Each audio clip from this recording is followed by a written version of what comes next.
Hello friends, welcome to Sahara. இதுதான் சேனலை first time பார்க்குறீங்கன்னா மறக்காமல் சேனலை சப்ஸ்கிரைப் பண்ணிடுங்க. இன்றைக்கி நம்ம ஒரு சூப்பரான பன்னீர் புர்ஜி ரெசிபி பார்க்கலாம்.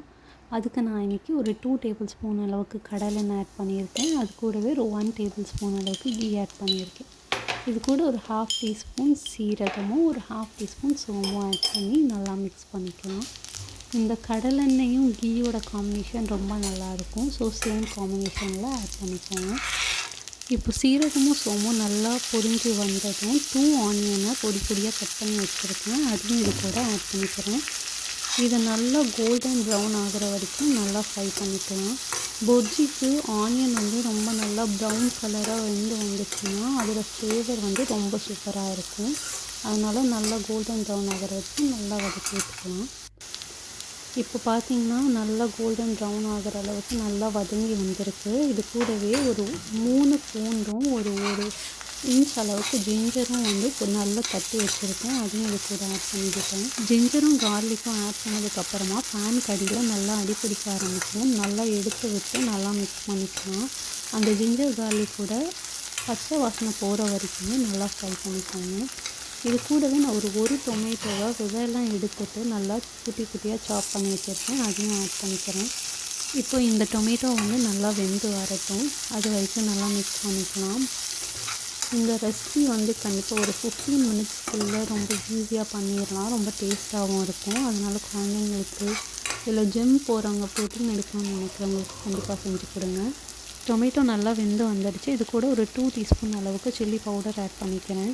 எங்கள் வீட்டில் எல்லாம் பெரியவங்க தான், எல்லாருமே காரம் சாப்பிடுவாங்க. அதனால் நான் இவ்வளோ ஆட் பண்ணியிருக்கேன். நீங்கள் உங்கள் காரத்துக்கு ஏற்ற மாதிரி குழந்தைங்க இருந்தாங்கன்னா கொஞ்சம் கம்மியாகவே ஆட் பண்ணிக்கோங்க. இப்போ இதை நல்லா மிக்ஸ் பண்ணி விட்டுட்டு இது கூடவே கொஞ்சம் மஞ்சள் தூளும் டிஷ்ஷுக்கு தேவையான அளவு சால்ட்டும் ஆட் பண்ணிக்கலாம். நான் செய்கிற ஸ்டெப்ஸ் ஒவ்வொன்றுமே அப்படியே ஃபாலோ பண்ணுங்கள், எதையும் மிஸ் பண்ணாதீங்க. கரெக்டாக அதே மாதிரி ஃபாலோ பண்ணிங்கன்னா ஒரு டேஸ்டியான சூப்பரான புர்ஜி உங்களுக்கு கிடைக்கும். இப்போ இது எல்லாத்தையும் நல்லா மிக்ஸ் பண்ணி விட்டுட்டு இது கூட ஒரு டீஸ்பூன் அளவுக்கு ஜீரகத்தூளும் 1 டீஸ்பூன் அளவுக்கு கொத்தமல்லி பவுடரும் ஆட் பண்ணிக்கோங்க. என்கிட்ட பவுடர் இல்லை, அதனால் நான் கோர்ஸாக அவ்வளோதான் என்னால் கிரைண்ட் பண்ண முடிஞ்சிச்சு மிக்ஸியில். அதை கிரைண்ட் பண்ணி இது கூட ஆட் பண்ணிக்கிட்டேன். நல்லா ஃபைன் பவுடராக இருந்துச்சுன்னா நல்லாயிருக்கும். இல்லைன்னா கொஞ்சம் அங்கங்கே சாப்பிட்றப்போ டிஸ்டர்பாக இருக்கும். இதை நல்லா ஆட் பண்ணி மிக்ஸ் பண்ணிக்கோங்க. இப்போ நான் இது கூட ஒரு 1/4 கிளாஸ் அளவுக்கு வாட்டர் ஆட் பண்ணிக்கிட்டேன். இந்த மசாலாவோட பச்சை வாசனை போகிற அளவுக்கு நல்லா வேக வச்சுக்கலாம். இது கூட ஒரு பச்சை மிளகாவும் இது கூட ஆட் பண்ணிக்கிறேன். தண்ணியில் அதோட ஃப்ளேவரும் அப்படியே நல்லா அந்த ரசம் இறங்கி அதோட ஃப்ளேவரும் நமக்கு கிடைக்கும். இப்போ அது கூடவே நான் குட்டி குட்டியாக சாப் பண்ண ஒரு 1/2 கேப்சிகம் வச்சுருக்கேன். அதையும் நான் இது கூட ஆட் பண்ணிக்கிறேன். கேப்சிகம் நிறையா ஆட் பண்ணாவும் நல்லா இருக்காது. இதை ஒரு 2 மினிட்ஸ் அளவுக்கு வேக வச்சா போதும்.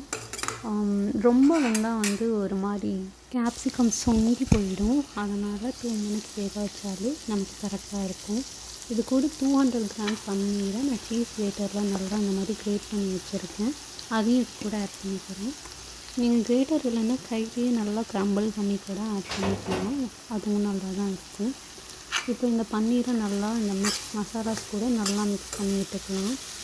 இந்த பன்னீர் இந்த மசாலாஸ் கூட மிக்ஸ் ஆகி வரும்போது அதோட டேஸ்ட் ரொம்ப அட்டகாசமாக இருக்கும். கண்டிப்பாக ட்ரை பண்ணி பாருங்கள். பன்னீரை ஹை ஃப்ளேமில் வச்சுட்டு ஒரு 2 மினிட்ஸ்க்கு குக் பண்ணாவே போதும். நல்லா வெந்து வந்துடும். அடியில் அடிப்பிடிக்க ஆரம்பிக்கும். நல்லா எடுத்து வச்சு 2 மினிட்ஸ்க்கு குக் பண்ணுங்கள் போதும். அது கூட நான் ஒரு 1/2 டீஸ்பூன் அளவுக்கு கரம் மசாலா கடைசியாக ஆட் பண்ணி மிக்ஸ் பண்ணி விட்டுக்கிறேன். இது ஜஸ்ட் ஒரு 20 செகண்ட்ஸ்க்கு சூடாக வச்சுட்டு ஆஃப் பண்ணிடுங்க. ரொம்ப நேரம் வைக்க வேணாம். இது கூட நான் கடைசியாக கொத்தமல்லியும் லெமனும் ஆட் பண்ணுறேன். கண்டிப்பாக கொத்தமல்லி இதுக்கு மஸ்ட்டு. அதுவும் நல்ல ஒரு ஃப்ளேவர் கொடுக்கும். கொத்தமல்லி ஆட் பண்ணிவிட்டு ஒரு 1/2 லெமன் ஆப்ஷனல் தான், உங்களுக்கு வேணும்னு ஆட் பண்ணிக்கலாம், இல்லை வேணான்னா விட்டுறலாம். நம்ம சேனலில் இந்த மாதிரி ஹெல்த்தியான டேஸ்டியான ரெசிபீஸ் பார்க்குறதுக்கு கண்டிப்பாக சேனலை மறக்காமல் சப்ஸ்கிரைப் பண்ணிடுங்க. இந்த வீடியோ உங்களுக்கு பிடிச்சிருந்துச்சுன்னா லைக் பண்ணுங்கள், ஷேர் பண்ணுங்கள். இந்த டிஷ்ஷை ட்ரை பண்ணி பார்த்துட்டு மறக்காமல் எப்படி இருந்துச்சுன்னு கமெண்ட் செக்ஷனில் கமெண்ட் பண்ணிடுங்க. தேங்க்ஸ் ஃபார் வாட்சிங் அவர் சேனல். இன்னொரு டிஷ்ஷில் நம்ம மீட் பண்ணலாம். அது வரைக்கும் thanks and bye bye from Sahara.